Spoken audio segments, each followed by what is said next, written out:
9ನೇ ತರಗತಿ ಗಣಿತ ಭಾಗ 1 ಅಧ್ಯಾಯ 1 ಸಂಖ್ಯಾ ಪದ್ಧತಿ. ಅಭ್ಯಾಸ 1.1 ಈಗ ನೋಡೋಣ ಏನು ಕೊಟ್ಟಿದ್ದಾರೆ. ಅಭ್ಯಾಸ 1.1 0 ಒಂದು ಭಾಗಲಬ್ಧ ಸಂಖ್ಯೆಯೇ? ನೀವು ಅದನ್ನು PQ ರೂಪದಲ್ಲಿ ಬರೆಯಬಹುದೇ? ಹೌದು, ಬರೆಯಬಹುದು. 0 = 0/1, 0/2, 0/3. ಈಗ ಎರಡನೇ ಪ್ರಶ್ನೆ.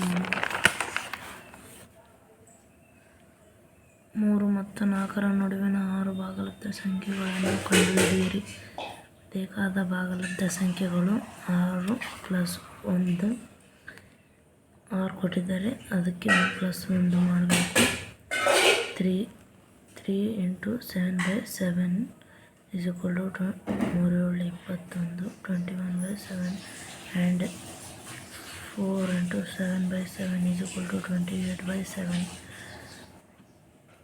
21/7, 22/7, 23/7, 24/7, 25/7, 26/7, 27/7. ಮೂರನೇ ಪ್ರಶ್ನೆ ನೋಡೋಣ. 3/5 ಮತ್ತು 4/5 ಇವುಗಳ ನಡುವಿನ 5 ಭಾಗಲಬ್ಧ ಸಂಖ್ಯೆಗಳನ್ನು ಕಂಡುಹಿಡಿಯಿರಿ.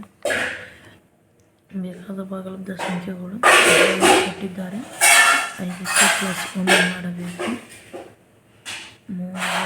3/5 × 6/6, 3 × 18, 5 × 30.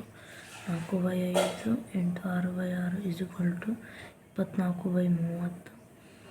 18/30 ಸಣ್ಣದು.